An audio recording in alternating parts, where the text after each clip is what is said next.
Um, as I always like to say, let us see with imagery, right? So, okay, so normally to visualize satellite data in ArcGIS Pro, for example, first you may need to register to an online data hub, select filter, download the data, and only then you can visualize it.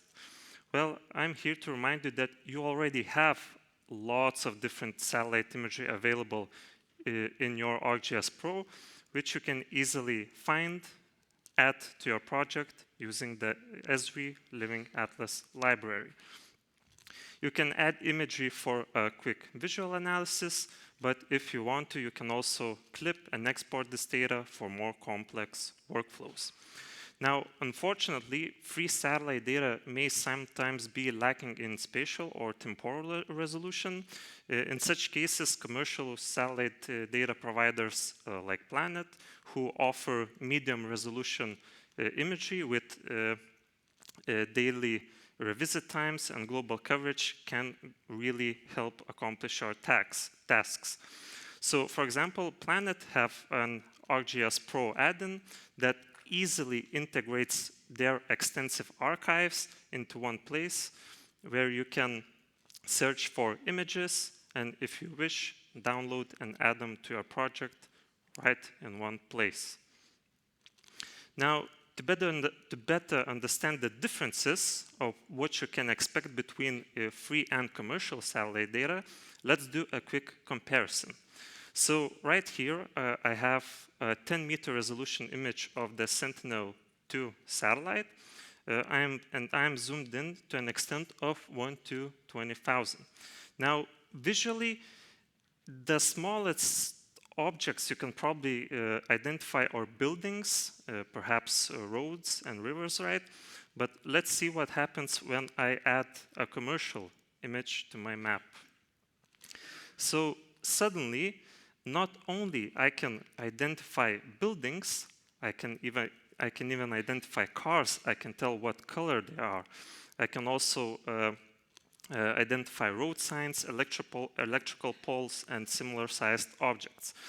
Now, this particular image right here was taken by the satellite Pleiades NEA, which belongs to Airbus. And after pan sharpening, this satellite offers a resolution of 30 centimeters. But if that is not enough, then Airbus also provides a product of the same satellite, which has an increased resolution of up to even 15 centimeters, which you can see right here. Now, I also have some aerial imagery so that we can compare it with the 15 centimeter Pleiades NEA product. So the aerial imagery is on the left and the Pleiades NEA is on the right. And you can probably tell that it is much more difficult to detect road signs or identify electrical poles in the image on the left, which is the aerial photography, which has a resolution of 25 centimeters. Now, you can use imagery in a lot of different domains, such as agriculture, defense and intelligence, and many more. But today, let's focus on detecting land cover or land use changes. So, to find and quantify those changes, I have two orthophotos done 10 years apart in 2010 and 2020. I am a land cover. My job is to detect and find and quantify those changes that happen in this area in Lithuania near the city of Tauragė. So I have used a pre-trained Esri deep learning model to classify both of my images into land cover types. And after doing that, I've simply calculated categorical differences or computed a change raster, which you can see right here. If we zoom in to an area of interest, like for example, right here in this location, if we swipe the two images, you will find that during those 10 years, a pond was extended in this location. And this pond extension is actually represented in the change raster. If I click it, it will show me that the land cover changed from low vegetation to water. And in another use case, we can see that The change raster indicates that land cover changed from low vegetation to structures. Well, if we swipe the two images, we will see that that in fact has happened at this location. Now, although optical imagery is easy to process usually and interpret, it may not always be possible to detect short-term or long-term changes because of atmospheric effects such as clouds. So this scenery that you see right here is actually quite common in our latitudes, where small cumulus clouds cover large territories, and not only the clouds themselves, but the shadows that they provide usually make the image mostly unusable. So here I will introduce you to a different type of imagery, which is called SAR imagery or radar data. And if we compare these two images that were done on the same day, you will notice that there are no structures similar to clouds in the radar data, since they have no effect on it. And if we look at this particular location, you will see that there is a lake here, which you can identify in the radar data, but the same lake is hidden in the optical image. So, by using the Sentinel-1 radar data, I can identify changes visually using an RGB composite, where different bands represent different images taken at different moments in time.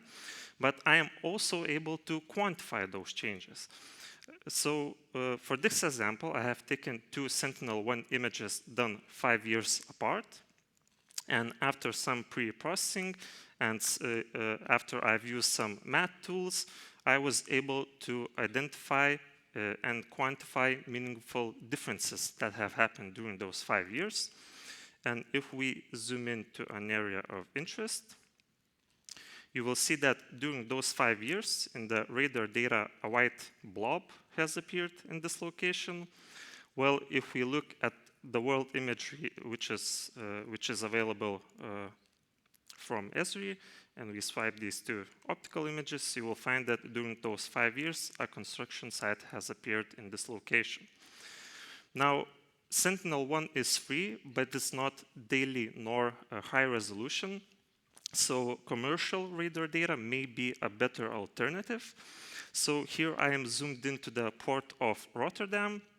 And again, what you see here is a Sentinel-1 image, and it is quite hard to identify certain objects such as ships or anything else. But if I turn on the commercial radar data, now suddenly you are able not to only identify ships, but also shipping containers that are at the port of Rotterdam. So what I've just shown you are only glimpses of what you can do with imagery in just the ArcGIS Pro.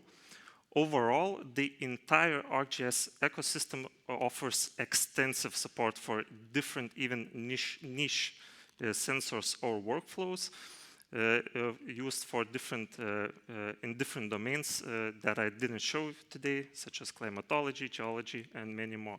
So thank you for listening.